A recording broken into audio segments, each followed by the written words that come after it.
Hare Kṛṣṇa. Hare Kṛṣṇa, all dear devotees. Welcoming everyone for the Bhagavad Gita lecture series, evening lecture series conducted by ISKCON Chennai. So today we are fortunate to hear from His Grace Srinvas Nitai Prabhu from Bhagavad Gita, chapter 8, text 7, with the title Always Thinking of Krishna. பக்தர்கள் அனைவருக்கும் மாலை வணக்கங்கள். பகவத்கீதை தொடர் சொற்பொழிவு நிகழ்ச்சிக்கு வரவேற்கின்றோம். ISKCON Chennai organise செய்த இந்த நிகழ்ச்சிக்கு எல்லோருக்கும் வரவேற்பு. இன்று பகவத்கீதை அத்தியாயம் 8 ஸ்லோகம் 7 எப்பொழுதும் கிருஷ்ணரை நினைத்துக் கொண்டிருக்க வேண்டும் என்ற தலைப்பில் ஸ்ரீனிவாஸ் நிதாய் பிரபு அவர்கள் பேசவிருக்கின்றார்கள். Hare Krishna. Yes, Prabhu, you can continue. You will translate? I will translate. Okay. Raghavendra Prabhu say that's right. Okay. Oh, okay. So, Raghav Prabhu, if you want, yeah, please, you can translate. Om Gnānatimirandasya Gnānanjana Shalakaya Chakturunmilitam Mena Tasmai Shri Gurave Namaha Shri Chaitanya Manobhishtam Sthapitam Yena Bhutale Swayam Rupa Kadamahyam Dadati Swapadantikam Vandeham Shri Guru Shri Yuta Padakamadam Shri Gurun Vaishnavamscha Shri Rupam Sagrajatam Sagana Raghunatanvitam Tam Sajivam Sadvaitam Savadutam Parijana Sahitam Krishna Chaitanya Devam Sri Radha Krishna Padan Sagana Lalita Sri Vishakanvitamscha He Krishna Karuna Sindho Dina Bandho Jagatpate Gopesha Gopika Kanta Radha Kanta Namostute Tapta Kanchana Gaurangi Radhe Vrindavaneshwari Vrishabhanashrute Devi Pranamami Haripriye Pancha Kalpatarubhyasya Kripa Sindhubhya Evacha Patitanam Pavanebhyo Vaishnavebhyo Namo Namah Jai Shri Krishna Chaitanya Prabhu Nityananda Shri Advaita Gadadhara Shri Vashadi Gaura Bhakta Vrinda Hare Krishna Krishna Krishna Hare Hare Hare Rama Rama Rama Hare Hare. Hare Krishna, welcome dear devotees. Today I will be talking on two topics. One is remembering Sanatana Goswami on his disappearance day, and also known as the Guru Purnima, and also the Bhagavad Gita verse 8.7 on always remembering Krishna. Hare Krishna, பக்தர்கள் எல்லோருக்கும் மாலை வணக்கங்கள். இன்று இரண்டு தலைப்பில் நான் பேசவிருக்கின்றேன். ஒன்று சனாதன கோஸ்வாமி அவர்களின் மறைந்த தினம் குரு பூர்ணிமா. இன்னொன்று பகவத்கீதையின் அத்தியாயம் 8 ஸ்லோகம் 7. இதை பற்றி இன்று நாம் பார்க்கவிருக்கின்றோம். So a lot of information is available about Sanatana Goswami, but because of the time constraint, we will refer to Prabhupada's Purports in the Chaitanya Charitamrita. சனாதன கோஸ்வாமியை பற்றிய தகவல்கள் ஏராளமாக உள்ளன. ஆனால் நேரம் காரணமானதால் இன்று பிரபுபாதர் கூறிய சனாதன கோஸ்வாமியை பற்றிய அந்த விவரங்களை மட்டுமே இன்று நாம் காணலாம். Also, we will find a lot of information in the teachings of Lord Chaitanya book, which is a summary study of Chaitanya Charitamrita, where the life and teachings to Sanatana Goswami is also elaborated. சனாதன கோஸ்வாமியை பற்றி சைத்தன்ய மகாபிரபுவின் போதனைகள் என்ற புத்தகத்தில் விவரிக்கப்பட்டுள்ளன. அதிலிருந்து கூட அவர்களுடைய சரித்திரத்தை நாம் இங்க பார்க்கலாம். So in the Chaitanya Charitamrita Adilila, chapter 10, it's titled Branches of the Chaitanya Tree. There, in one particular verse, 84, it is mentioned about Rupa, Sanatana and his brother Anupama. Chaitanya சரிதாமிரத்தில் சைத்தன்யருடைய அந்த குரு சிஷ்ய பரம்பரையை அந்த விளக்கம் உள்ளது. அதில் ரூப சனாதன கோஸ்வாமியை பற்றியான விளக்கங்களை நாம் இங்கே காணலாம். Also, we know that famous Shadgoswama Ashtakam written by Srinvas, which is glorifying the 6 Goswamis. நாம் கோஸ்வாமி 6 கோஸ்வாமிகளை நாம் பாடிய அந்த ஸ்லோகங்களில் இருந்தும் நாம் சனாதன கோஸ்வாமியை பற்றி நாம் அறிந்து கொள்ளலாம். So here Prabhupada mentions that Rupa Sanatana Goswami, they belong to the Bharadwaja Gotra, and that is, they come in the disciplic succession from Bharadwaja Muni. பிரபுபாதர் கூறுகின்றார், அங்கே ரூப சனாதன கோஸ்வாமி அவர்கள் பரத்வாஜ கோத்திரத்தில் தோன்றிய அவர்கள், அதாவது பரத்வாஜ முனி அவரின் குரு சிஷ்ய பரம்பரையில் வந்தவர், அந்த வம்சாவளியில் வந்தவர். So when we also offer obeisances to Srila Prabhupada, we say Namaste Saraswati Devi. So which means we are coming in the disciplic section of Saraswati Goswami, known as Saraswatas. Similarly, Rupa and Sanatana came from this Bharadwaja Muni. நாம் பிரபுபாதரின் பிரணாம் மந்திரத்தில் நமஸ்தே சாரஸ்வதி தேவே என்று நாம் சொல்கின்றோம். அது என்னவென்றால், சாரஸ்வத அந்த வம்சாவளியில் அவர் குரு சிஷ்ய பரம்பரையில் வருவதால் நாம் அங்கே அவரை அப்படி புகழ்ந்து பாடுகின்றோம்.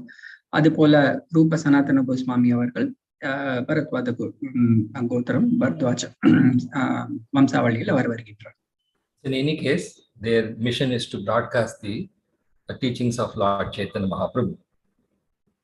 அவர்களுடைய முக்கியமான எண்ணம் என்னவென்றால், ஸ்ரீ சைத்தன்ய மகாபிரபுவின் அவருடைய போதனைகளை பரப்புவது மட்டும்தான். So a little bit of history is given as to their ancestral lineage, so that their ancestors date back to the 12th century, and so there was one person by name Sarvagna who was very rich and opulent Brahmana family in the province of Karnataka, that is somewhere near Mangalore. இங்கே அவருடைய பூர்வீகத்தை பற்றி கொஞ்சம் குறிப்பிடப்பட்டுள்ளது. அவர் சர்வக்யா அப்படின்ற ஒரு பெயருடைய ஒரு செல்வந்தரின் பிராமண குடும்பத்தில் கர்நாடக அந்த இடத்தில் தோன்றிய அவரின் வம்சாவளியில் அவர் வருகின்றார்.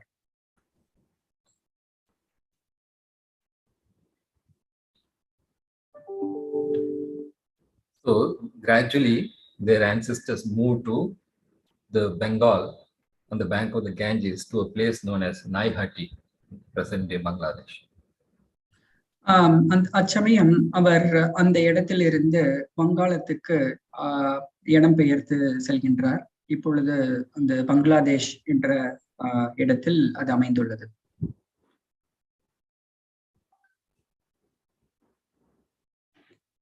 So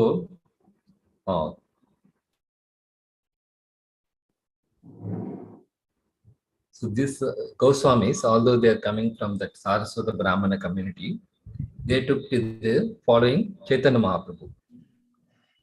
இந்த கோஸ்வாமிகள் சாரஸ்வத வம்சாவளியில் வந்திருந்தாலும் சைத்தன்ய மகாபிரபுவின் அவரை பின்பற்றி வந்தனர்.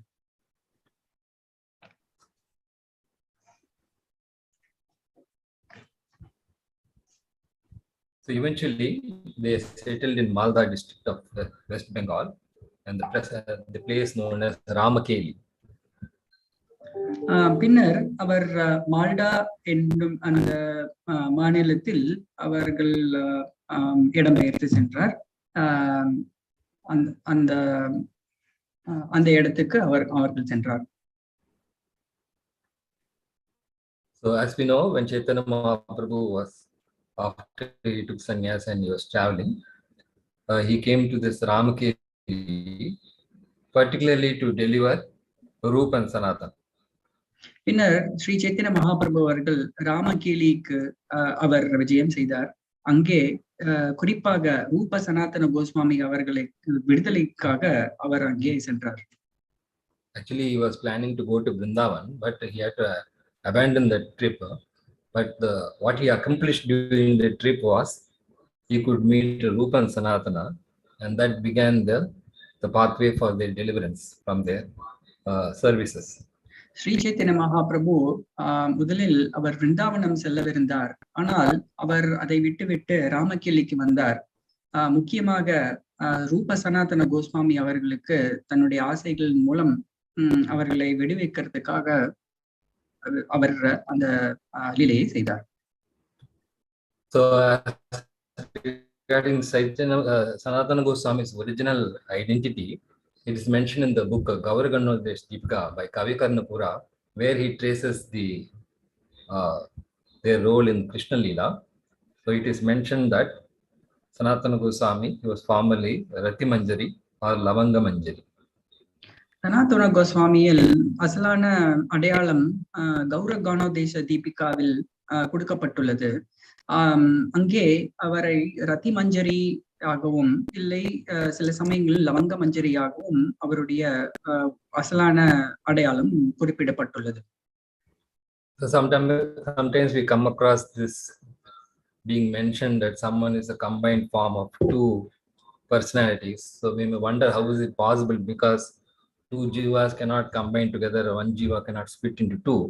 So but here we should understand that these are referring to the potencies of the Lord, shaktis of the Lord, and it is possible that two shaktis can, the potency from two shaktis can combine and be invested in someone else. சில சமயங்களில் சாஸ்திரங்களில் ஒருவர் இரண்டு நபரை சேர்த்து ஒரு நபராக இந்த லீலையில் ஒருவர் வரலாம். சில சமயங்களில் நாம் குழம்பி போவதுண்டு, எப்படி இரண்டு நபர்கள் ஒரே நபராக வியாபிக்க முடியும்? ஏனென்றால் ஜீவான் வெட்ட முடியாது, அதுக்கு சேர முடியாது. அதற்கு அர்த்தம் என்னவென்றால் பகவானின் இரண்டு விசேஷமான சக்தி ஒன்று சேருகின்றது என்று நாம் பொருள் எடுத்துக்கொள்ள வேண்டும்.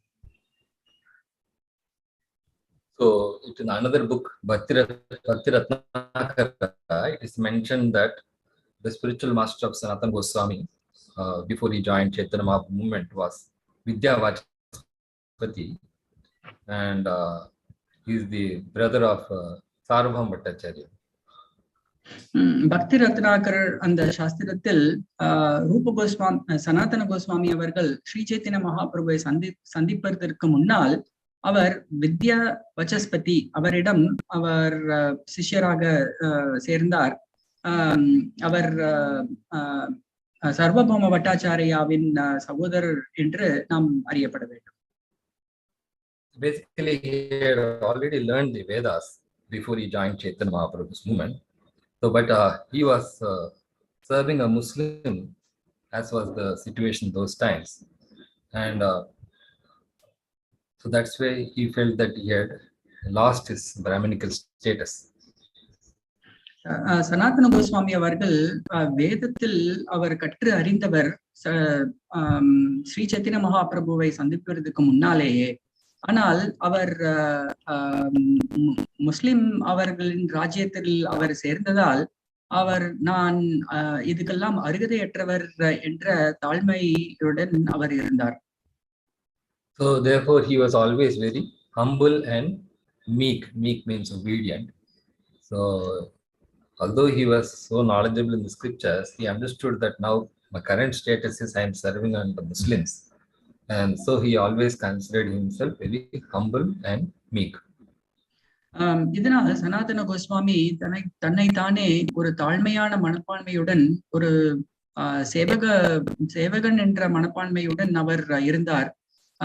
ஏனென்றால் அவர் முஸ்லிம் ராஜ்யத்தின் சேவகராக மாறிவிட்டதால் அதனால் ஸ்ரீ சைத்தன்ய மகாபிரபுவை தாழ்மையுடன் அவர் அணுகினார்.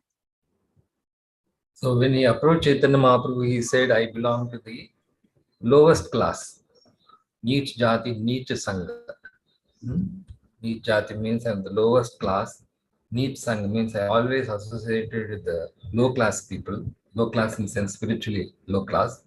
And so he wanted to be delivered. So that was the mood in which he approached Chaitanya Mahaprabhu. அதனால் சனாதன கோஸ்வாமி ஸ்ரீ சைத்தன்ய மகாபிரபுவை அணுகும் பொழுது அவர் ஒரு நீச்ச ஜாதியாகவும் நீச்ச சங்கத்தில் வைத்திருப்பவராகவும் அவர் நினைத்து அவர் அங்கே வந்தார்.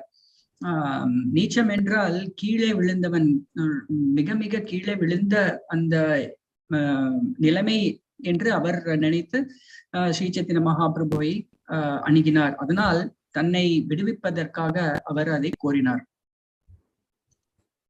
So actually we know Advaitacharya prayed for Lord Chaitanya Mahaprabhu to give his mercy to the most fallen and not give his mercy to those who are proud. So Sanatana Goswami, he identified himself as the most fallen so that he could receive the mercy of Chaitanya Mahaprabhu. Prabhu, who prayed to Chaitanya Mahaprabhu? Advaitacharya. Advaitacharya அவர்கள் ஸ்ரீ சைத்தன்ய மகாபிரபுவிடம் பிரார்த்தித்தார், நீங்கள் கீழே மிகவும் மிகவும் கீழே விழுந்தவர்களுக்கு உங்கள் கருணையை கொடுக்க வேண்டும். எவர் ஒருவர் கர்வத்தால் பாதிக்கப்பட்டிருக்கின்றார்களோ அவருக்கு உங்கள் கருணை கிடைக்க அவர் தகுதியற்றவர்கள் என்று அவர் கூறினார். ஸ்ரீ சனாதன கோஸ்வாமி அவர்கள் நான் கீழே விழுந்த அந்த ஒரு நிலைமையில் இருப்பதாக தன்னைத்தானே அவர் கருதினார். அதனால் சைத்தன்ய மகாபிரபுவின் கருணை எனக்கு கிடைக்க வேண்டும் என்று அவர் பிரார்த்தித்தார். So even Sanatana and Rupa Goswami felt that they are more fallen than Jagai and Mother. So that's how they considered themselves, because Jagai and Mother were sinful, but they were not proud of their Brahminical qualities. Whereas Sanatana Goswami felt that his fallen condition in the sense that he could not recognize his position. ரூப சனாதன கோஸ்வாமி இருவரும் தன்னைத்தான் தனக்கு ஜகாயன் மதாய் அவர்கள் இருவரையும் விட தாழ்ந்த நிலையில் அவர் இருப்பதாக இருவரும் கருதி கொண்டார். அவர்களுக்கு எந்த விதமான கர்வமும் இல்லை நான் படித்தவன் என்று. ஆனால் அவர்களுடைய மனப்பான்மையானது அவ்வளவு நீச்சமாக அவர்கள் தன்னைக்குத்தானே நீச்சமாக அவர் கருதினார்கள். So before we go into the detailed pastimes of Sanatana Goswami, we have to mention the books which were written by him, namely Hari Bhakti Vilasa and Brihad Vaishnava Toshani. So this Brihad Vaishnava Toshani is a commentary on the 10th canto of Srimad Bhagavatam.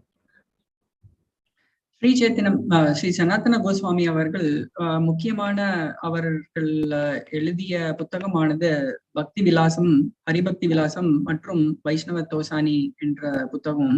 இந்த வைஷ்ணவ தோசானி என்ற புத்தகம் 10வது அத்தியாயம் 10வது காண்டம் ஸ்ரீமத் பாகவதத்தின் அதனுடைய சுருக்கம்.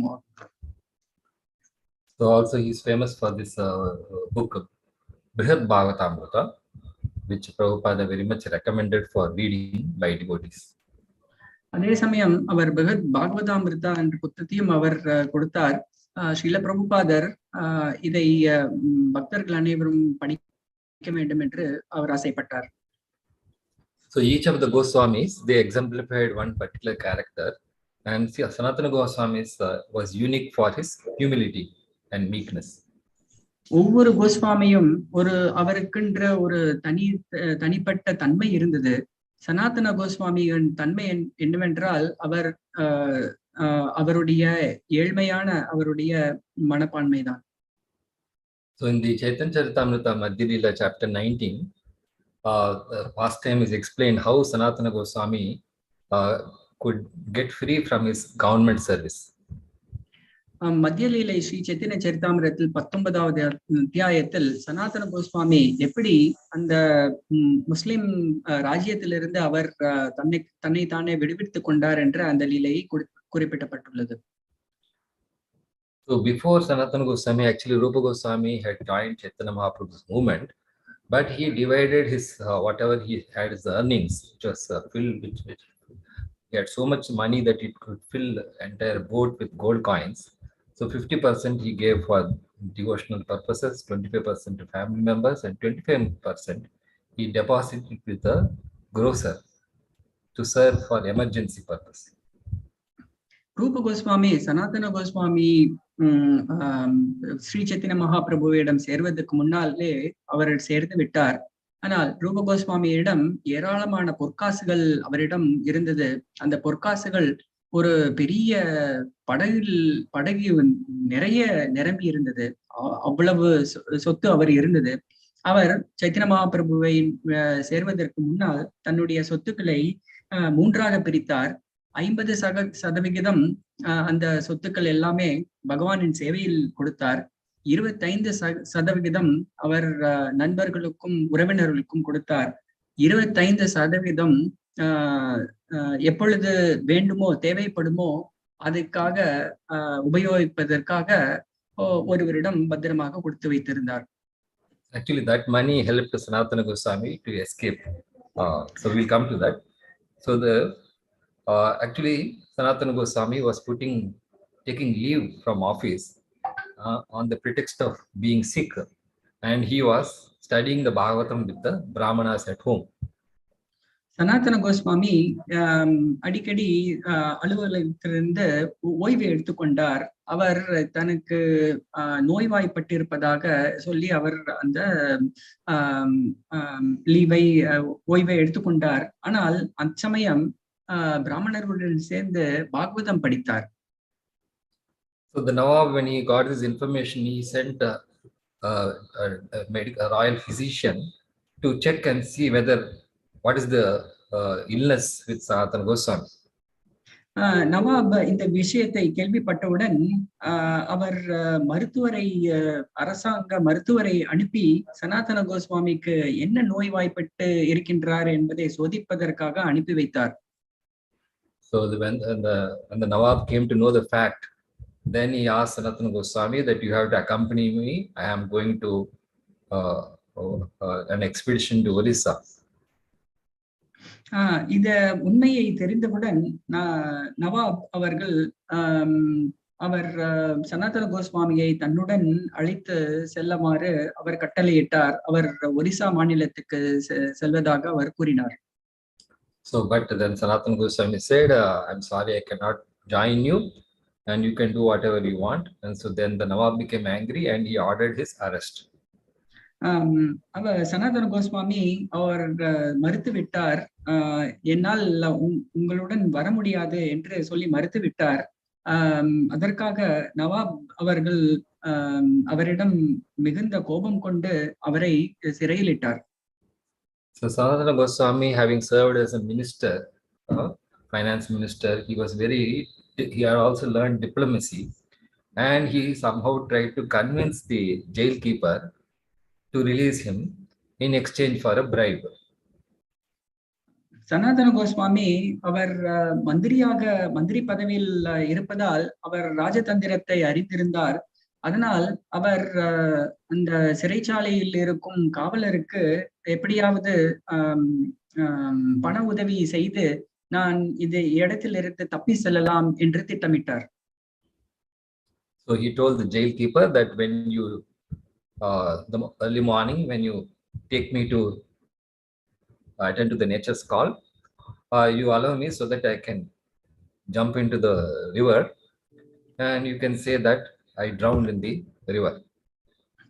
அவர் ஒரு திட்டத்தை அந்த காவலருக்கு சொன்னார். நீங்கள் காலையில் என்னை ஆத்தங்கரைக்கு கூட்டி செல்லும் பொழுது என்னை தப்ப விட்டு விடுங்கள். நான் ஆற்றில் குதித்து நான் இறந்து விட்டதாக எல்லோரிடம் நீங்கள் சொல்லிவிடுங்கள் என்று அந்த ஒரு திட்டத்தை அவர் கொடுத்தார். So but in exchange, that jailkeeper said, okay, but I am risking my life by telling this lie. So then Sanatana Goswami said that I will give you this particular money. It is kept with the grocer where my brother Rupa Goswami has deposited that money. With that money, you can accept as a bribe and release me.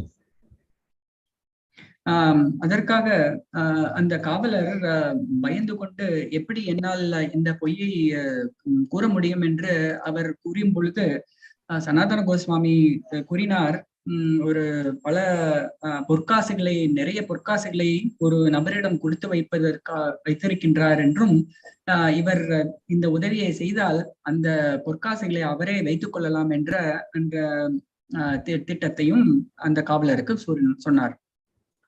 So gradually, after he got released from the prison in this way, he took along with him one servant by name Ishana, and they were trying to reach Benares by going in not in the main roads, but in the side roads. அவர் சிறைச்சாலையிலிருந்து தப்பி சென்றவுடன் அவர் ஈசானா என்ற ஒரு உதவியாளருடன் பெனாரஸ் செல்ல திட்டமிட்டார். அவர் நேர் வழியாக செல்லாமல் குறுக்கு வழியில் செல்ல திட்டமிட்டிருந்தார். So while they were traveling like this, they happened to stay in a particular hotel or resting place, and they noticed, Sanatana Goswami noticed that the hotel keeper was particularly kind to them. So Ati Bhakti Chorer Lakshana, it is the famous saying. So someone is very kind to you, it means he has some hidden intentions. So Sanatana Goswami, again being a very experienced person, he could detect something wrong with this hotel keeper. அச்சமயம் அவ்வழியில் ஒரு இடத்தில் அவர் தங்க நேர்ந்தார். அந்த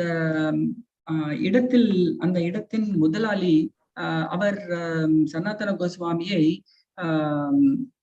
கொல்ல திட்டமிட்டிருந்தார். அவர் அதற்காக ரொம்ப கருணை உள்ளவராக அவர் நடிக்க ஆரம்பித்தார்.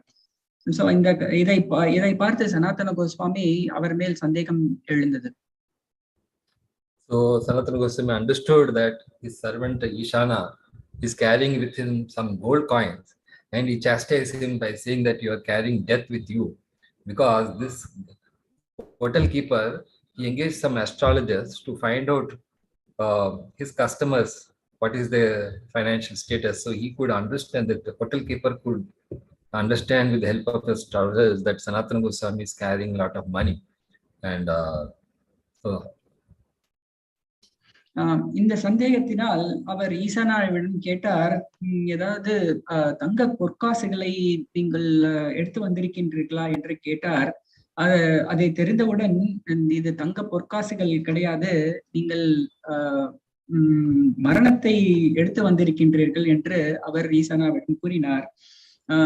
அந்த இடத்தின் முதலாளி எப்படியோ இவர்களிடம் பொற்காசுகள் உள்ளன என்று ஜோதிடரை வைத்து அவர் தெரிந்து கொண்டார். அதனால் அவர்களை கொல்ல அவர் திட்டமிட்டிருந்தார். So when Sanatana Goswami frankly presented what he knows about the jail keeper, he said that these are the gold coins available with us. Please take this and help us to find our way through this jungle, or at least guide us through this jungle by sending along with us some person. உடனே சனாதன கோஸ்வாமி இதை தெரிந்தவுடன் அந்த முதலாளியிடம் சென்று, நீங்கள் இப்பொற்காசுகளை எல்லாமே நீங்களே வைத்துக் கொள்ளுங்கள், அதற்கு பதிலாக எங்களுக்கு இந்த காட்டில் இருந்து எப்படி இருந்து சொல்ல வேண்டும் என்ற வழியை காண்பித்ததற்காக யாராவது எங்களுக்கு உதவி செய்யுங்கள் என்று கூறினார். So afterwards he sent back his servant also, because that fellow was still keeping one coin with him. So he chastised him and sent back that servant, and then he proceeded on his own, and eventually he came to a place where he met his brother-in-law Srikanta. பின்னர் அந்த இடத்தை விட்டு செல்லும் பொழுது சனாதன கோஸ்வாமி ஈசானாவிடம் இன்னும் ஒரு பொற்காசு இருப்பதை கண்டு கொண்டார். அதனால் அவரை விட்டு தனியாக அவர் சென்றார். பின்னர் ஸ்ரீகாந்தா அந்த இடத்துக்கு அவர் சென்றார். அங்கே அவருடைய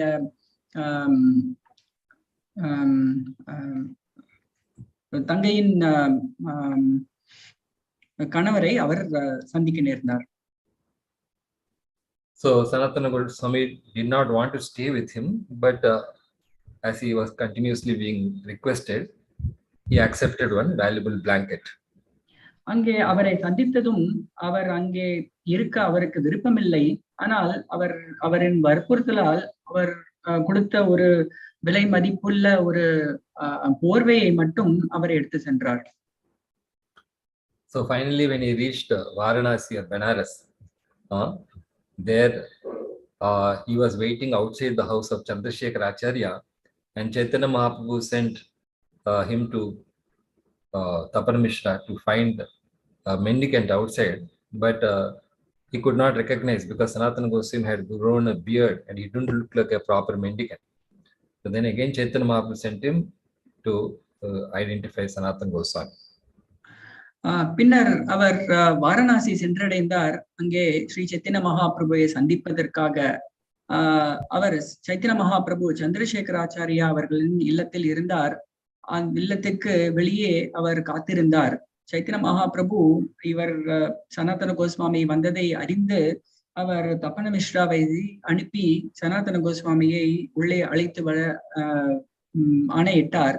ஆனால் அவருக்கு நீண்ட நாள் பயணம் செய்ததால் அவர் சரியாக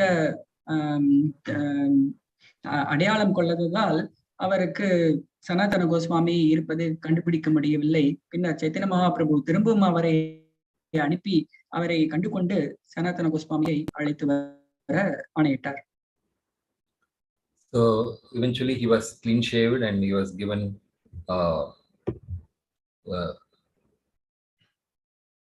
actually Chaitanya Mahaprabhu did not like Sanatana Goswami wearing that costly blanket, but he didn't tell him directly. But since Chaitanya Mahaprabhu was always looking towards it, Sanatana Goswami understood that Chaitanya Mahaprabhu does not like me wearing this valuable blanket. And the next day when he went to take bath, he exchanged it with another beggar, his garment, and gave his valuable garment to that poor man. சனாதன கோஸ்வாமி உள்ளே அழைத்து வந்தவுடன் அவர் நன்றாக அவர் குளியல் செய்து தாடி அதை எல்லாவற்றையும் அகற்றி அவர் நன்றான முறையில் அவர் வந்தார்.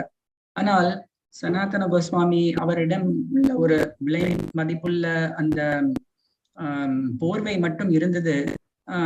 சைத்தன்ய மகாபிரபு அவர் திரும்ப திரும்ப அந்த போர்வையை பார்த்ததால் சனாதன கோஸ்வாமிக்கு புரிந்துவிட்டது, இந்த போர்வை கூட விட்டுவிட வேண்டும் என்று சைத்தன்ய மகாபிரபு எண்ணுகின்றார் என்ற காரணத்தால் அடுத்த நாள் காலையில் ஒருவர் நதிக்கரையில் ஒரு இந்த போர்வைக்கு பதிலாக வேற ஒரு சாதாரண போர்வையை மற்றவரிடமிருந்து மாற்றி எடுத்து வந்தார். So at this point Chaitanya Mahaprabhu instructed Sanatana Goswami about the science of devotional service, and he asked him to write books on devotional service, and particularly about this Vaishnava etiquette, and to excavate the holy places of Vrindavan.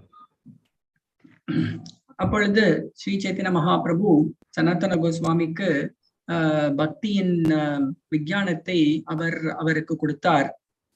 பின்னர் அவர் சனாதன கோஸ்வாமிக்கு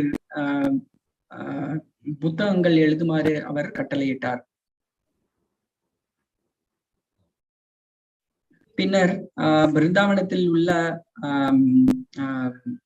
மறைந்த கிருஷ்ணரின் லீலைகள் நடந்த அந்த மறைந்த இடத்தை மறுபடியும் புதுப்பிக்குமாறு கட்டளையிட்டார். So particularly Chaitanya Mahaprabhu instructed him about the Atmarama verse, and he gave him the 61 different explanations of the Atmarama verse to Sanatana Goswami. குறிப்பாக சனாதன கோஸ்வாமிக்கு ஆத்மராமா என்ற அந்த ஸ்லோகத்தை அவர் 61 விதமான விளக்கங்களுக்கு அவர் கொடுத்தார். So after going to Vrindavan, and then again he returned to Jagannath Puri, and when he was in Jagannath Puri, he was engaged in a lot of austerities. Particularly, he would not go on the main roads to the temple because he considered himself fallen, and he would have to meet the Brahmanas on the way. So he used to walk by the sand beach. அவர் பிருந்தாவனத்துக்கு சென்று மேலும் அவர் ஜெகநாத் பூரிக்கு திரும்பினார். ஸ்ரீ சைத்தன்ய மகாபிரபுவை காண்பதற்காக ஜெகநாத் புரியில் அவர் பெரும்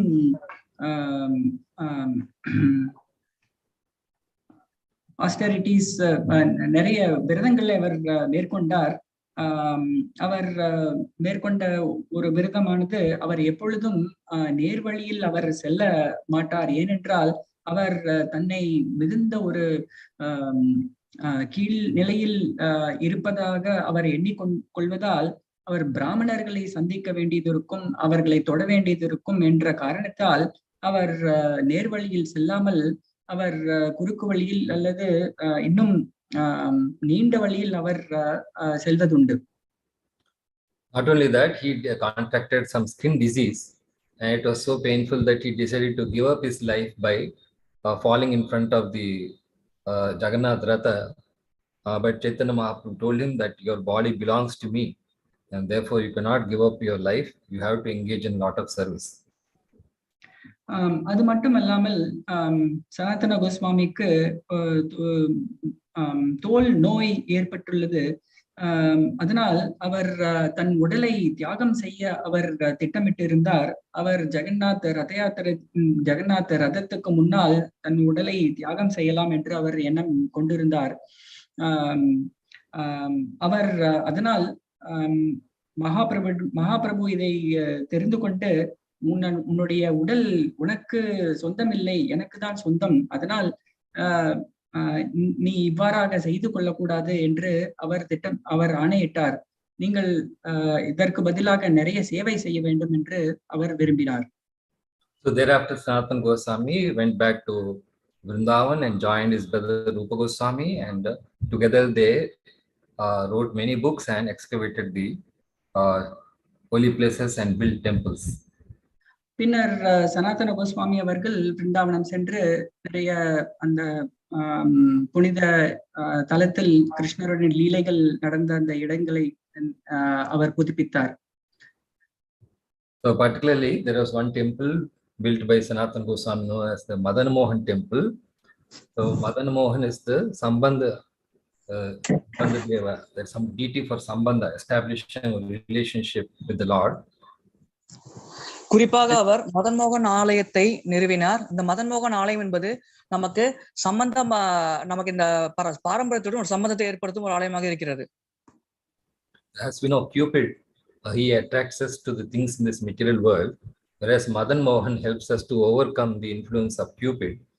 And yes, please proceed. Yeah. காமதேவனானவர் இந்த ஜட உலகில் இருக்கும் உயிர்வாளிகளை தன்னுடைய மன்மத அன்பின் மூலம் மயக்குகிறார். ஆனால் இந்த மதன் மோகன் ஆனவர் இந்த மன்மதனின் தாக்கத்திலிருந்து நம்மை பாதுகாக்கிறார்.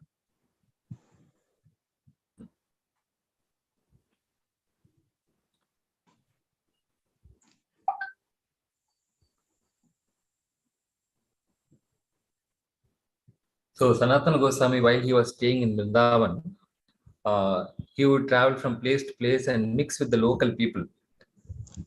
சனாதன கோஸ்வாமி பிருந்தாவனத்தில் தங்கியிருந்த பொழுது அவர் ஒவ்வொரு இடத்திற்கும் பயணத்தை மேற்கொண்டார். அப்பொழுது அங்கிருக்கும் பொதுமக்களுடன் அவர் கலந்துரையாடல் செய்தார். So he would also talk with them about ordinary matters, like inquire about their well-being, whether they got their marriage of their daughters, or how good was the agricultural produce. So he would become part of the life of the villagers in Vrindavan.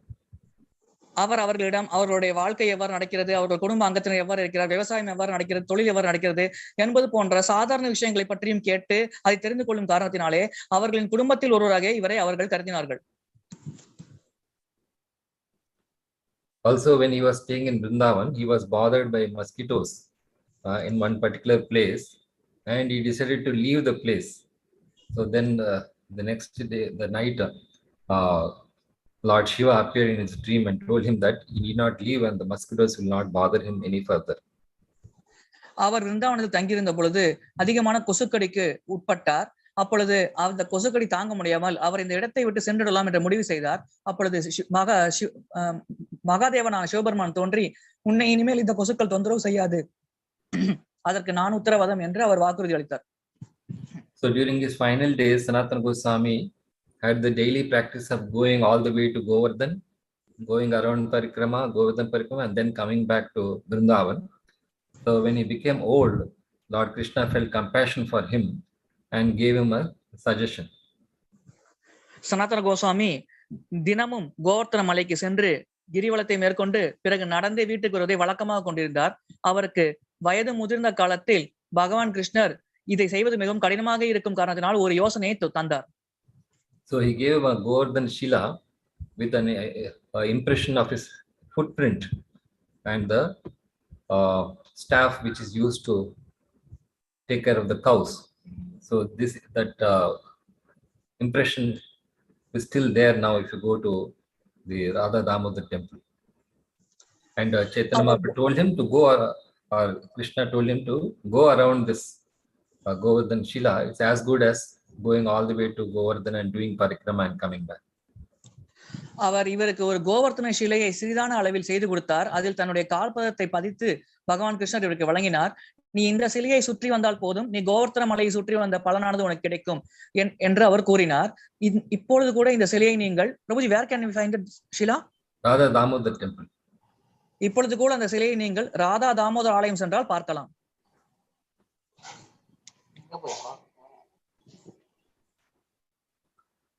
So on the day of Guru Purnima, all the devotees from Vrindavan, led by Jiva Goswami, came to offer their respects to Sanatana Goswami, and because they considered him to be the Guru. Guru Purnima தினத்தன்று ஜீவ கோசாமி பல பக்தர்களோடு சேர்த்து சனாதன கோசாமியை வந்து பார்த்து ஆசிகளை பெற விரும்பினார். ஏனென்றால் அவர்கள் அனைவரும் சனாதன கோசாமியை தங்கள் குருவாக ஏற்றார்கள். ஸ்ரீனிவாசன் உங்களுக்கு Velachery. I think you have to mute the participants.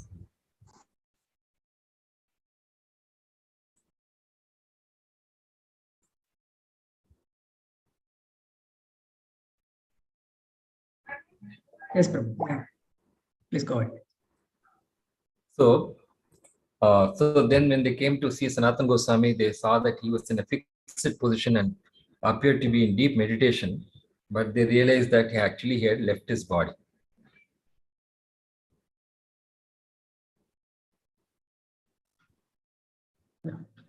Sorry, I think Raghav Prabhu got disconnected. Yes, Prabhu, please continue. I'll continue the translation. So when they realized that Sanatana Goswami had left his body, and so they started to cry. சனாதன கோஸ்வாமி தன் உடலை விட்டுவிட்டாரே என்பது தெரிந்தவுடன் அவர்கள் எல்லோரும் அழத் தொடங்கினார்கள். So then they took the body of Sanatana Goswami and went on parikrama around Govardhana, and so as per the direction of Jiva Goswami, they made a samadhi which is very near to the Madan Mohan temple. பின்னர் சனாதன கோஸ்வாமியின் உடலை தூக்கி கொண்டு கோவர்தன மலையை சுற்றி வந்தனர். பின்னர் ஜீவ கோஸ்வாமியின் வழிகாட்டுதலின்படி அவர் கோவர்தன மலைக்கு பக்கத்தில் அவருடைய சமாதியை வைத்தார். No, near to the Madan Mohan temple. Radha Madan மோகன் கோவிலுக்கு அருகில் அவருடைய சமாதியை வைத்தார்.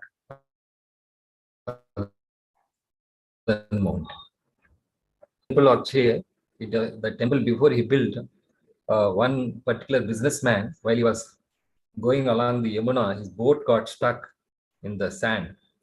So then when he came and prayed to Sanatana Goswami, the boat got released from that sand. So therefore whatever profit he made, he helped him to construct this Madan Mohan temple. Madan மோகன் கோவிலின் சரித்திரம் எப்படி வந்ததென்றால், ஒரு சமயம் பெரிய செல்வந்தர் ஒருவர் தன்னுடைய கப்பலானது சிக்கி கொண்டதால் அவர் சனாதன கோஸ்வாமியிடம் வந்து மன்றாடி அவர் முறையிட்டார். அதன் பின்னர் அந்த கப்பலானது விடுவிக்கப்பட்டது. அதனால் அவர் தன்னுடைய செல்வத்தை கொடுத்து இந்த பெரிய மதன் மோகன் கோவிலை அவர் கட்டுவதற்காக உதவி செய்தார். So that was about Sanatana Goswami. Now we'll come to the Bhagavad Gita verse 8.7. Tasmāt sarveṣu kāleṣu anusmara yudhya mayy arpita-mano-buddhir evaiṣyasy asaṁśayaḥ. சனாதன கோஸ்வாமியை பற்றி நம்ம பார்த்து விட்டோம். இப்பொழுது பகவத்கீதை அத்தியாயம் 8 7வது ஸ்லோகத்தை இப்பொழுது நாம் பார்க்கலாம். Therefore, Arjuna, you should always think of me in the form of Krishna, and at the same time carry out your prescribed duty of fighting. With your activities dedicated to me and your mind and intelligence fixed on me, you will attain me without doubt. எனவே அர்ஜுனா, என்னை இந்த கிருஷ்ண உறவில் எப்போதும் எண்ணிக்கொண்டு அதே சமயம் உனக்கு விதிக்கப்பட்ட கடமையான போரிடுதலை செய்வாயாக. உன்னுடைய செயல்களை எனக்கு அர்ப்பணித்து உன்னுடைய மனதையும் புத்தியும் என்னில் நிலைநிறுத்துவதன் மூலம் நீ என்னை அடைவாய் என்பதில் ஐயமில்லை. So the background for this verse is the last verse of the 7th chapter, the knowledge of the absolute, or the confidential knowledge. There Krishna concludes that chapter in this way. இந்த ஸ்லோகத்துக்கு பின்னணி பூர்வ அத்தியாயத்தின் கடைசி ஸ்லோகம் அதன் அடிப்படையில் இது ஆனது. There he says, those in full consciousness of me, who know me as the Supreme Lord to be the governing principle of material manifestation of the demigods and all methods of sacrifice, can understand and know me, the Supreme Personal Godhead, even at the time of death. அஸ்லோகத்தில் கிருஷ்ணர் இவ்வாறாக கூறுகின்றார், பௌதீக தோற்றம், தேவர்கள் மற்றும் எல்லாவித யாகங்களை ஆள்பவராகவும் பரமபுருஷனாகவும் என்னை அறிந்து என்னை பற்றிய உணர்வுடன் இருப்பவர்கள் வர நேரத்திலும் கூட பரமபுருஷ பகவானாக என்னை அறிய முடியும் என்று கூறுகின்றார். Therefore, in the beginning of the 8th chapter, Arjuna asked Krishna many questions in response to this statement, and particularly you want to know how one can remember Krishna at the time of death. அதனால் 8ஆம் அத்தியாயத்தின் ஆரம்பத்தில் அர்ஜுனர் பல கேள்விகளை கேட்கின்றார். குறிப்பாக எவ்வாறு கிருஷ்ணரை எப்பொழுதும் நினைத்துக் கொண்டு இருக்க முடியும் என்ற கேள்வியை அவர் வைக்கின்றார்.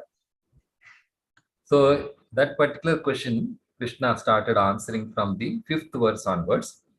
So there he says, Antakāleṣu māmeva smaran muktva kalevaram yaprayati samadbhavam yati nastyatra samśayaḥ. Whoever at the end of his life quits his body remembering me alone at once attains my nature. Of this there is no doubt. இந்த கேள்விக்கு கிருஷ்ணர் 5வது ஸ்லோகத்திலிருந்து பதிலளிக்க ஆரம்பிக்கின்றார். கிருஷ்ணர் இந்த ஸ்லோகத்தில் கூறுகின்றார், மேலும் தனது வாழ்வின் இறுதி காலத்தில் யாராவது என்னை மட்டும் எண்ணிக்கொண்டு உடலை விட்டால் உடனடியாக அவன் என்னுடைய இயற்கையை அடைகின்றான், இதில் சிறிதும் சந்தேகம் இல்லை என்று கூறுகின்றார். Also we see Krishna has told janma karma cha me divyam evam yo veti tatvatah tyaktva deham punajanma naitu mameti. So Arjuna, so there also he says, one who knows about my birth, appearance, activities in truth, he does not take birth again. மேலும் கிருஷ்ணர் 4வது அத்தியாயத்தில் ஜென்ம கர்ம சாமி திவ்யம் என்ற ஸ்லோகத்தில் அவர் கூறுகின்றார், என்னுடைய பிறப்பு, செயல்கள் இவை அனைத்தையும் எவர் ஒருவர் நன்கு அறிந்து கொள்கின்றாரோ அவருக்கு இன்னொரு பிறவி கிடையாது, என்னுடைய லோகத்தை வந்து அடைகின்றார் என்று கூறுகின்றார். So normally we are advised to chant the Maha Mantra, and we hope that by chanting this Maha Mantra we'll remember the Lord at the time of death. But actually, along with chanting the Maha Mantra, we should get knowledge about Krishna, both in theoretical and practical, and that will actually help us to remember Krishna at the time of death. நாம் பொதுவாக மகாமந்திரத்தை ஜபம் செய்ய நமக்கு அறிவுறுத்தப்பட்டுள்ளது. ஏனென்றால் மகாமந்திரத்தை ஜபம் செய்தால் நாம் கிருஷ்ணரை நினைத்துக் கொள்ள முடியும். அதனால் நாம் அந்த காலம் வரும் பொழுது நாம் கிருஷ்ணரை நினைக்க முடியும் என்று கூறப்பட்டுள்ளது. அதோடு சேர்த்து கிருஷ்ணரின் ஞானத்தையும் நாம் பெற வேண்டும், அது அவசியம். So Prabhupada gives the example of a parrot. That is also, you can train it to chant the Hare Kṛṣṇa mantra, but when death comes, it will not be able to chant. So therefore, along with the chanting, we should cultivate this knowledge about Krishna in fact. So that will help us to actually remember Krishna when we are not in a position to chant the Maha Mantra also. Srila பிரபுபாதர் ஒரு கிளியின் உதாரணத்தை கொடுக்கின்றார். கிளிக்கு ஜபம் செய்ய நாம் கற்றுக்கொள்ளலாம், ஆனால் அந்த காலம் வரும் பொழுது அதனால் அது ஜபம் செய்ய இயலாது. அதனால் நாம் கிருஷ்ணரின் பற்றி நாம் முழுமையாக நாம் தெரிந்து வைத்துக் கொள்வது மிகவும் அவசியம். So one more advantage is, even if we are not able to remember Krishna at the time of death, if we are practicing remembering Krishna throughout our life, then he will ensure that we go back to God. இன்னொரு விஷயம் என்னவென்றால், நாம் கிருஷ்ணரை நினைத்துக் கொள்ள நாம் பழகி கொண்டோம் என்றால் நாம் அந்த காலம் வரும் பொழுது நாம் கிருஷ்ணரை நினைக்க இயலும். எவ்வாறு இருப்பினும் நாம் அந்த காலத்தில் நாம் கிருஷ்ணரை நினைக்க முடியவில்லை என்றாலும் கிருஷ்ணர் நமக்கு அந்த வாய்ப்பை அளிக்கின்றார் அந்த கடைசி காலத்தில். So next verse Krishna said, yam yam vapi smaran bhavam tyajat yante kalevaram tam tameveti kaunteya sada tad bhava bhavitaha. That is, whatever state of being one remembers when he quits his body, O son of Kunti, that state he will attain without fail. கிருஷ்ணர் அடுத்த ஸ்லோகத்தில் கூறுகின்றார், ஒருவன் தனது உடலை விடும் பொழுது எந்த நிலையை எண்ணுகின்றானோ குந்தியின் மகனே, ஐயமின்றி அந்நிலையை அவன் அடைகின்றான் என்று கூறுகின்றார். Actually, we cannot change our past, we cannot decide our future, but only in the present. If you practice remembering Krishna in the present, according to the present situation, then that is equivalent to remembering at the time of quitting our body, because the body is constantly changing. So if we practice remembering Krishna right now, so it doesn't matter what is the past or what is the future. நாம் கடந்த காலத்தை நம்மால் மாற்ற இயலாது, அதே போல எதிர்காலத்தும் என்ன நடக்கும் என்று நமக்கு தெரியாது. ஆனால் நமக்கு நிகழ்காலம் என்று இருக்கின்றது, அதை நம் கட்டுப்பாட்டில் இருக்கின்றது. நாம் இந்த நிகழ்காலத்தை கிருஷ்ணரின் நினைத்துக் கொள்வதில் நம்மை தயாரித்துக் கொண்டால் நம்மால் அந்த காலம் வரும் பொழுது அவரை நினைக்க சாத்தியமாகும். So in this today's verse, 4 points are important. You should always think of me in the form of Krishna, which means no other form. We should not practice remembering in some other form. Sometimes we may worship some other forms of the Lord, but here Krishna says you should always think of me in the form of Krishna. இந்த ஸ்லோகத்தில் 4 குறிப்பான விஷயங்கள் கூறப்பட்டுள்ளன. முதலாவது விஷயம் ஆவது, நாம் எப்பொழுதும் கிருஷ்ணரை நினைத்துக் கொண்டு இருக்க வேண்டும். நாம் கிருஷ்ணரின் உருவத்தை மட்டும் நாம் நினைத்துக் கொள்ள வேண்டும். மற்ற கிருஷ்ணரின் உருவங்களை விட கிருஷ்ணரின் உருவத்தை மட்டுமே நாம் தியானிக்க வேண்டும் என்று குறிப்பிடப்பட்டுள்ளது. At the same time, Krishna is very practical. He says, at the same time, carry out your prescribed duty of fighting. Of course, prescribed duty may vary from person to person. So Krishna knows that we have a body, we have a mind, and we have so many obligations. So that also we cannot give up artificially, falsely renounce those things. So Krishna is saying to take care of those things also.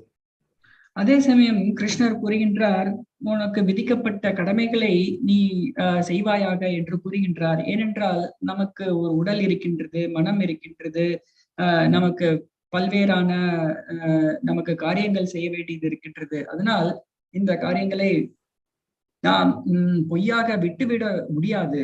அதற்காக கிருஷ்ணர் அதே சமயம் உன்னுடைய விதிக்கப்பட்ட கடமைகளை செய்வாயாக என்று கூறுகின்றார்.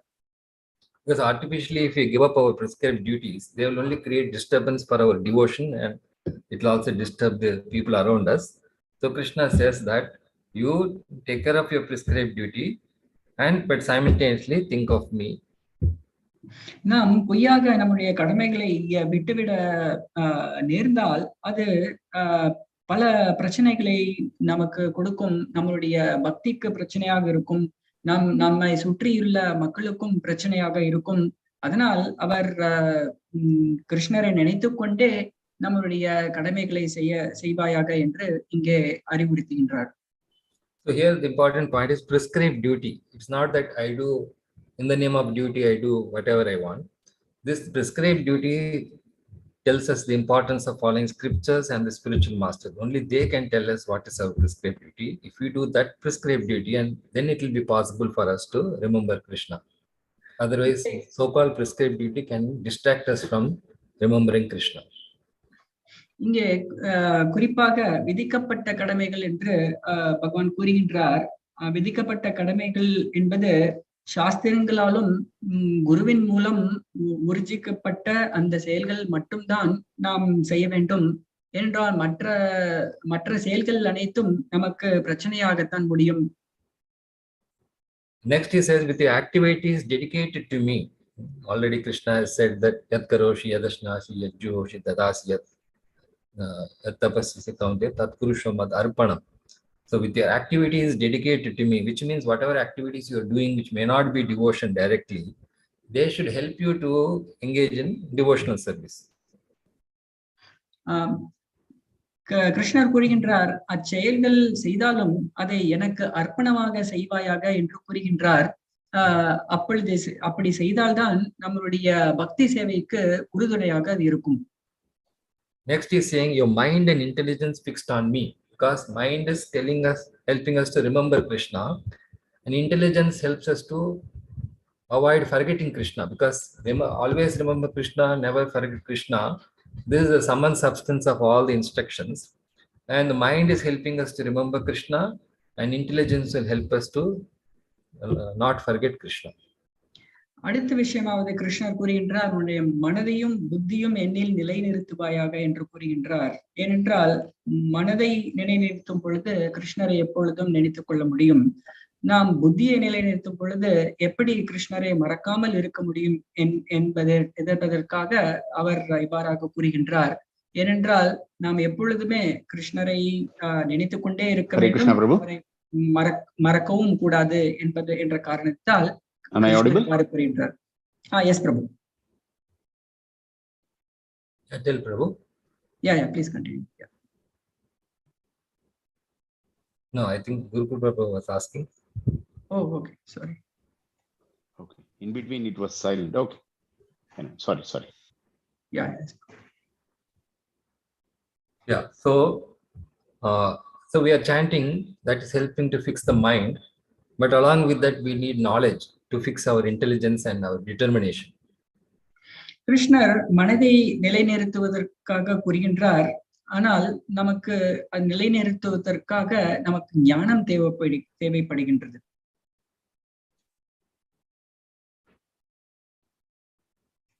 Hare Krishna. Hare Krishna. Yes, Prabhu. Yeah.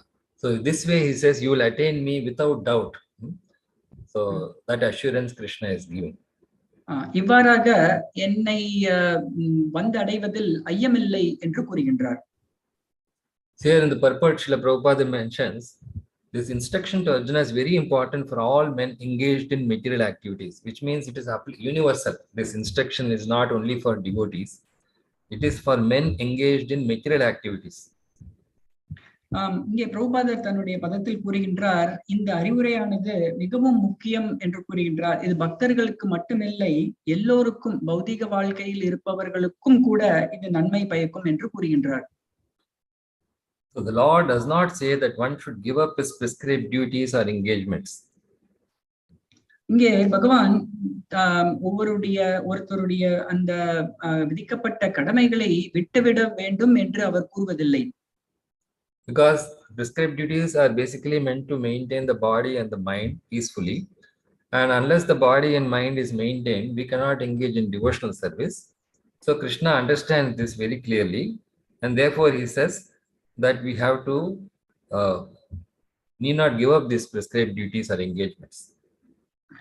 ஏனென்றால் இந்த விதிக்கப்பட்ட கடமைகளானது நம்மளுடைய உடலையும் மனதையும் பராமரிக்க உதவுகின்றது.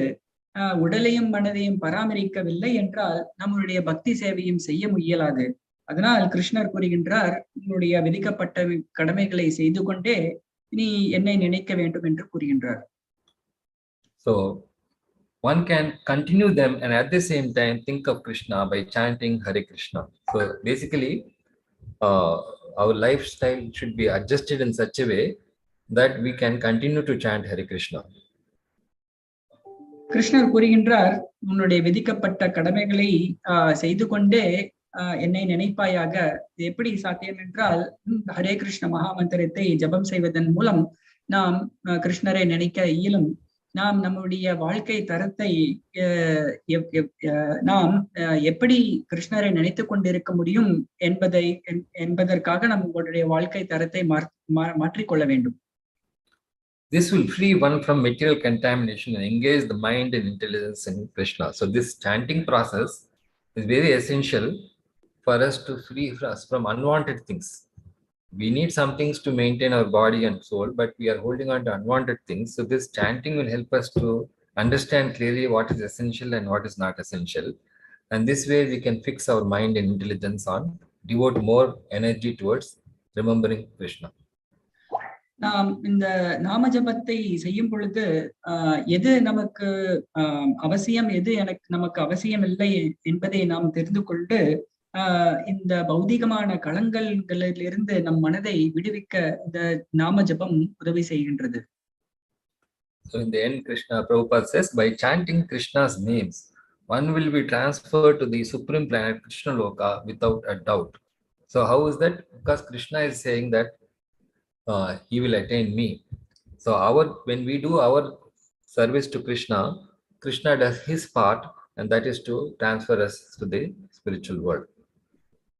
ஸ்ரீல பிரபுபாதர் கடைசியில் இவ்வாறாக முடிக்கின்றார். நாம ஜபம் செய்வதன் மூலமாகவே நாம் உயர்ந்த அந்த லோகத்தை அடையறதுக்கு சாத்தியம் என்று கூறுகின்றார்.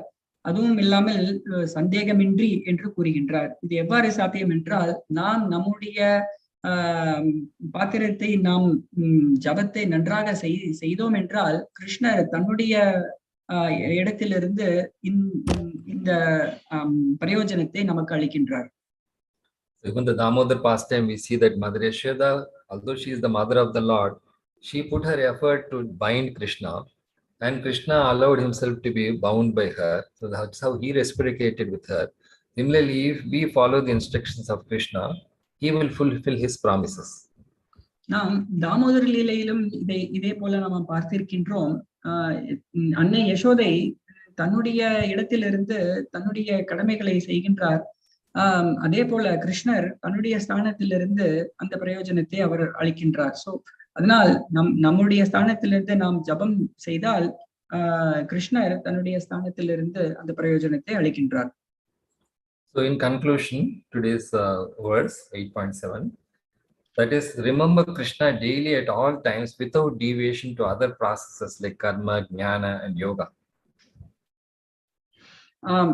இந்த ஸ்லோகத்தில் முக்கியமான விஷயங்கள் என்னவென்றால், நாம் எப்பொழுதும் தினமும் கிருஷ்ணரை நினைத்து கொண்டிருக்க வேண்டும். எல்லா சமயங்களிலும் இடைவிடாது நாம் மற்ற எந்த ஒரு வழிமுறையும் பின்பற்றாமல், அதாவது தேவதைகள் வழிபடுவதோ இல்லை ஸ்வர்கலோகத்துக்கு செல்ல வேண்டுமோ இல்ல மோட்சம் அடைய வேண்டுமோ அவ்வாறான நமக்கு குறிக்கோள்கள் இல்லாமல், அந்த எண்ணங்கள் இல்லாமல் கிருஷ்ணரின் பக்தி சேவையை செய்வதை மட்டுமே நாம் எடுத்துக்கொள்ள வேண்டும். So this faith in Krishna can be attained only by association with devotees, and in that association we can know that Krishna is the highest tattva, highest truth. இந்த இடைவிடாத கிருஷ்ணரை நினைக்கும் அந்த தன்மை நாம் பக்தர்கள் சங்கத்தின் மூலமாகவே மட்டும் நம்மால் அடைய முடியும். அவ்வாறாக செய்யும் பொழுது நாம் கிருஷ்ணரே பரமபுருஷ பகவானாக உயர்ந்த தத்துவமாக நாம் அறிந்து கொள்ள முடியும். So we have forgotten Krishna and therefore we have got attracted to this material world. So by Krishna's mercy and by performing pure devotion, then we can be reinstated in a position of always remembering Krishna. நாம் கிருஷ்ணரை மறந்ததால் we got attracted to this external. இந்த பௌதிகமான இந்த மாயையினால் நாம் கவரப்பட்டு இருக்கின்றோம். ஆனால் பக்தி சேவையை நாம் செய்யும் பொழுது நாம் திரும்பவும் அந்த உன்னத நிலைக்கு நாம் வருகின்றோம். So Rupa Goswami has defined that bhakti by definition means anyavilashita shunyam jnana karma jnanavatam anukuleni krishnanushiram bhakti uttama. So we should not have any other goals other than pleasing Krishna. ரூப கோஸ்வாமி கூறுகின்றார், அன்யாபிலாஷிதா சூன்யம் ஸ்லோகத்தில் நாம் வேற எந்த ஒரு குறிக்கோளும் நமக்கு இருக்கக்கூடாது, தூய பக்தி மட்டுமே நம் குறிக்கோளாக இருக்க வேண்டும் என்று கூறுகின்றார். So we may not know what is pure devotion, but the process given by acharyas and by Prabhupada and his disciples, if we just follow that, we will attain the goal. நமக்கு தூய பக்தி என்னவென்று தெரியாமல் இருக்கலாம். ஆனால் ஆச்சாரியர்கள் கொடுத்த அந்த மார்க்கத்தின் மூலமாக, ஸ்ரீல பிரபுபாதர் குரு கொடுத்த அந்த மார்க்கத்தின் மூலமாக நாம் செல்வோமானால் அந்த தூய பக்தியை நாம் அடைவது உறுதி. So in the Esopanishad verse 17, it is there the devotee is offering prayers to the Lord that even if I am not able to remember you at the time of death, please remember all my sacrifices. And although of course Krishna need not be reminded, but still he is reassuring, the devotee is reassuring himself that even if I do not remember you, I am sure that you will remember my services I rendered to you and help me attain the goal of life. இதனையொட்டி ஈசோபனிஷத் ஸ்லோகம் 17வது ஸ்லோகத்தில் இவ்வாறாக ஒரு பிரார்த்தனை உள்ளது. பகவானே, நான் அந்த காலத்தில் உன்னை நினைக்க மறந்திருந்தாலும் நான் செய்த அந்த சேவைகளை எல்லாம் நீங்கள் நினைத்து எனக்கு அருட்புரிவாயாக என்ற அந்த ஸ்லோகத்தில் பிரார்த்தனை உள்ளது. So the conclusion is, as I told earlier, we don't have much control over the past and we don't know what will be the future. But right now, we have to mold our life in such a way that we always remember and never forget Krishna. முடிவுரை என்னவென்றால், கடந்த காலம் நம் கையில் இல்லை, மாற்றம் எதுவும் செய்ய இயலாது. எதிர்காலம் எப்படி இருக்க போகும் என்று நமக்கு தெரியாது. ஆனால் நிகழ்காலம் மட்டுமே நம் கையில் உள்ளது. அதனால் நாம் பக்தி சேவையை செய்து நாம் இந்த உன்னத நிலைக்கு நாம் வர முயற்சி செய்ய வேண்டும். Hare Krishna. So thank you very much for giving me this opportunity to speak some few words about Sanatana Goswami and how to always remember Krishna. Hare Krishna. Hare Krishna. இந்த வாய்ப்பை அளித்ததற்காக எல்லோருக்கும் நன்றி. சனாதன கோஸ்வாமி பற்றியும் பகவத்கீதை 8வது ஸ்லோகம் 8ஆம் அத்தியாயம் 7ஆம் ஸ்லோகத்தை பற்றி பேசியதற்காக நன்றி. மொழிபெயர்ப்பில் தவறுகள் இருந்தால் மன்னிக்கவும். Hare Krishna. So if anyone has any comments or questions, can please put it in chat or unmute yourself. Hare Krishna. யாருக்காவது ஏதாவது கேள்விகள் இருந்தால் அன்மியூட் செய்து பேசலாம்.